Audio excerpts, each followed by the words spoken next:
The crime bill, 1994, where you call them super predators, African Americans, the super predators, and they've never forgotten it. They've never forgotten it, Joe. No, sir, it's his 2 minutes. So you did that, and they call you a super predator, and I'm letting people out of jail now that you have treated the African American population community, you have treated the black community about as bad as anybody in this country. You did the 1990, and that's why, if you look at the polls, I'm doing better than any Republican has done in a long time, because they saw what you did. You call them super predators, and you've called them worse than that. Because you look back at your testimony over the years, you've called them a lot worse than that. As far as the church is concerned, and as far as the generals are concerned, we just got the support of 250 military leaders and generals, total support. Law enforcement, almost every law enforcement group in the United States. I have Florida, I have Texas, I have Ohio, I have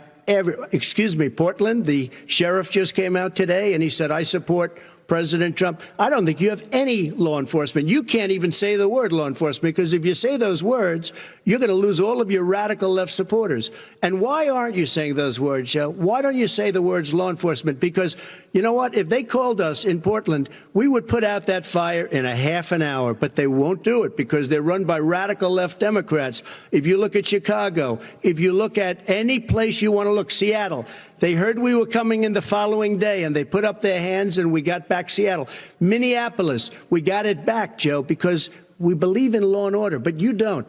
The top 10 cities and just about the top 40 cities are run by Democrats and in many cases radical left, and they've got you wrapped around their finger, Joe, to a point where you don't want to say anything about law and order.